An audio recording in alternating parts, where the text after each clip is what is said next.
Sir నమస్తే. నమస్కారం. Sir ఇప్పుడు సినిమా, టీవీ ఇది ఒక అత్యంత శక్తివంతమైన ప్రసార మాధ్యమం. అవును. అయితే బుల్లితెర మీద మనం చూస్తున్నాం. అవును. కొన్ని రియాలిటీ షోలు అవ్వచ్చు, డ్యాన్స్ షోలు అవ్వచ్చు. వాటిలో డ్యాన్స్ పేరుతో వింత వింతగాను రకరకాలుగా చేస్తుంటారు. అవును. రీసెంట్గా మనం చూసాం, ఒక డ్యాన్స్ షోలో ఒక టవల్ కట్టుకొని ఇలా చేస్తున్నారు. అంటే దీనికి ఒక సెన్సార్ అయినా ఉండాలా? ఇలా రకరకాల డ్యాన్స్ పేరుతో ఇలా చేసే వాటిని మీరు ఎలా చూస్తారు? మీరేం చెప్తారు? ఈ డాన్సులు చూస్తున్నాము, అసలు ఇప్పుడు సినిమాలో వచ్చేవి నిజమైన డాన్స్లా అనే డౌట్ చాలా మందికి వస్తుంది. అత్యంత ఏకీభావం కలిగించే విధంగా ఉంటున్నాయి. సారీ టు సే, చాలా మంది డాన్స్ మాస్టర్లు సిగ్గుపడాలి. వీళ్ళకి అసలు డాన్స్ కంపోజింగ్ చేయడమే రాదు అసలు. ఆ మధ్య ఒక ప్రముఖ మాస్టర్ చెప్పాడు, రాకేష్ మాస్టర్ అని. ఆయన ఒక డాన్స్ మాస్టర్ అట అని కొన్ని సినిమాలకు కూడా చేశాడు. ఆయన డాన్స్ ఎక్కడ నేర్చుకున్నావు అని ఆయన అడిగితే ఆయన చెప్పిన సమాధానం ఏంటంటే, పాపం ఆయన ఖాళీగా తిరుగుతుండేవాడంట. ఒకనొక టైంలో ఏం చేయాలో అర్థం కాలేదు, తినడానికి తిండి లేదు. ఆడ వెళ్తుంటే ఒక శవాన్ని తీసుకెళ్తున్నట్టు ఊరేగింపు. ఇతను అక్కడ చూస్తూ ఉంటే కొంతమంది డాన్స్ చేస్తున్నారంట అక్కడ. ఇతను వెళ్ళి నేను కూడా డాన్స్ చేస్తాను అన్నంట. సరే అని ఇతనికి ఏదో నోటు చేతిలో పెట్టాడు, దాని ఎదురుగా డాన్స్ చేశాడు. అంటే శవాల ఎదురుగా శవాల ఊరేగింపు చేసేటప్పుడు డాన్స్ చేసేవాళ్ళు కొంతమంది ఉంటారు. వాళ్ళ డప్పు పెట్టుకొని ఇష్టం వచ్చిన డాన్సులు చేస్తుంటారు. వాళ్ళకు 100-200 ఇస్తారు. వాళ్ళు తాగి ఇక వాళ్ళ జీవితం అలా కొంతమంది గడుపుతుంటారు. అలా డాన్స్ చేసి డాన్స్ నేర్చుకున్నవాడు రాకేష్ మాస్టర్. అది ఆయన స్వయంగా చెప్పాడు. ఈ మధ్య డాన్సులు కూడా చూస్తే సిగ్గుపడాలి అసలు. అసలు నిజంగా ప్రభుదేవ గారికి కూడా అసలు డాన్స్ కంపోజింగ్ వచ్చా? కొన్ని స్టెప్పులు చూస్తే ముడ్డిని ఊపడం ఏందండి? ముడ్డిని ఊపడాన్ని డాన్స్ అంటారా? పురుషాంగ భాగం ముందు చూపించి ఊపడాన్ని అదే డాన్స్ అంటే? దాన్ని డాన్స్ అంటారా? అత్యంత అసహ్యకరమైనటువంటి భంగిమలు చూపిస్తున్నారు. సిగ్గుపడాలి. మీరందరూ దయచేసి ఈ డాన్స్ మాస్టర్ అనే పదం ఉపయోగించకండి. మాస్టర్ అనేది చాలా పవిత్రమైన పదం. అది అందులో డాన్స్ లో ఎక్స్పర్ట్స్. మాస్టర్ అంటే ఏదంటే ఎక్స్పర్ట్ అని, అత్యంత నైపుణ్యం. అందుకని మాస్టర్స్ డిగ్రీ అంటారు కదా, master of science, master of business. అలాగే మాస్టర్ అంటే ఏంటంటే ఒక రంగంలో ఎక్స్పర్ట్ ఉన్నవాడు వంట మాస్టర్ అనే పదం అవుతుంటారు. అలాగే డాన్స్ మాస్టర్, డాన్స్ లో అత్యంత నైపుణ్యం ఉన్నవాడు డాన్స్ మాస్టర్. సిగ్గుపడుతున్నాం కొన్ని స్టెప్పులు చూస్తుంటే. వాస్తవానికి నృత్యం అనేటువంటిది ఒక కళ. అది పురాణంలో భరతనాట్యము, ఇంకా కూచిపూడి అత్యంత ఆదరణ పొందినటువంటి నాట్యాలు ఉన్నాయి. అవన్నీ కూడా నేర్చుకోవాలి.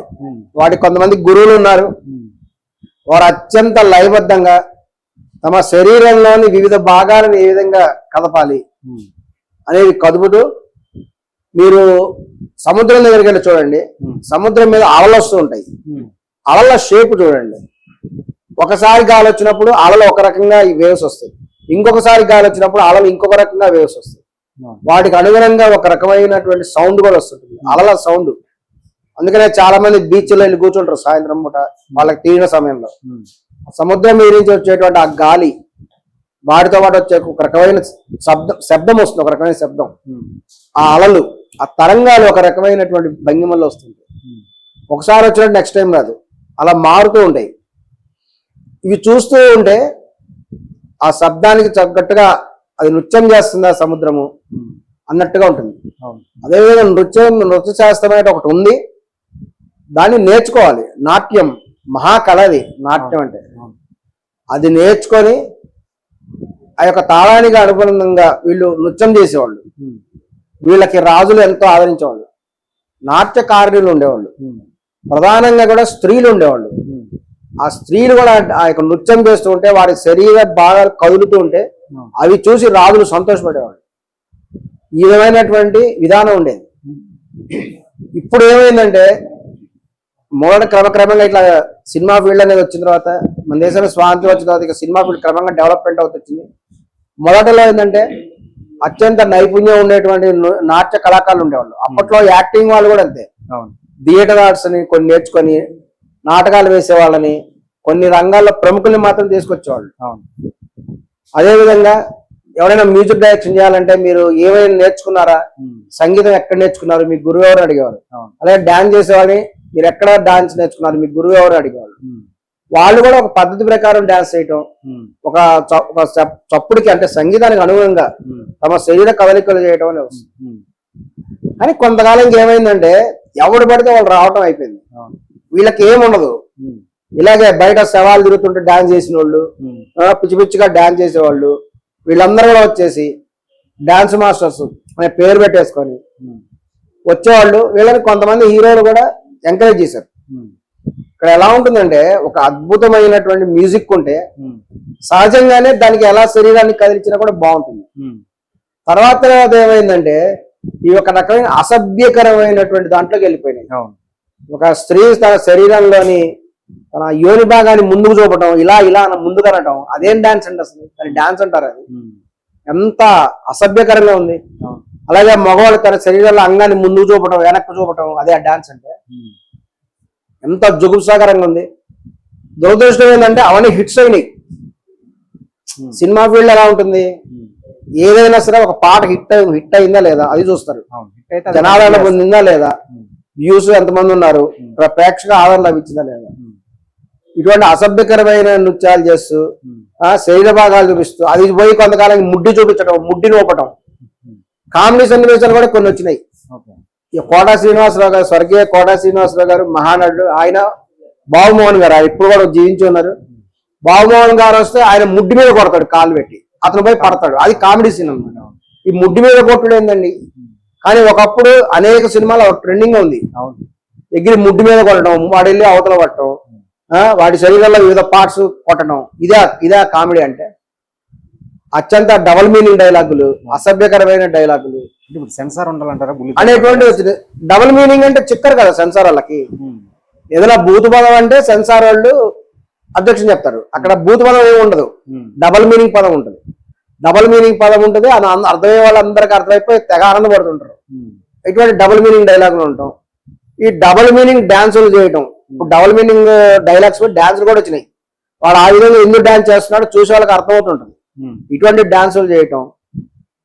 ఇప్పుడు ఉన్నటువంటి వాళ్ళలో ఎంతమందికి కొరియోగ్రాఫ్ చేసేవాళ్ళు డాన్స్ మాస్టర్లు చెప్పండి, మీరు ఏ గురువు దగ్గర నేర్చుకున్నారు, మీకు అసలు నాట్యం ఏమొచ్చు. పాటలు పాడేవాళ్ళు కూడా చాలా మంది ఎక్కడ నేర్చుకోవట్లేదు. వాళ్ళందరూ వాళ్ళకి పాడేవాళ్ళు కూడా ఉన్నారు. వీళ్ళకి సంగీతంలో ఎటువంటి నాలెడ్జ్ ఉండదు. ఏంటంటే వ్యవస్థలు అయిపోయింది. ఏఆర్ రెహమాన్ లాంటి వాళ్ళు ఎప్పుడైతే సినిమా ఫీల్డ్కి వచ్చారో వాళ్ళు ఏం లేదు, ట్యూన్స్ ఇస్తారు. ట్యూన్స్ ను బట్టి పాట రాష్ట్ర తయారైపోయింది. అంతకుముందు ఎలా ఉండేది, పాట ముందు ఇచ్చేవాళ్ళు, సాహిత్యం ఇస్తే దాన్ని బట్టి ట్యూన్ కట్టేవాళ్ళు. ఇప్పుడు అలా పోయింది. ముందు ఆయన ట్యూన్ కొడతాడు, డింగ్ డింగ్ ట్యూన్ కొడతాడు, దాన్ని బట్టి వీళ్ళు పాట రాస్తారు, దాన్ని బట్టి వీళ్ళు పాట పాడతారు.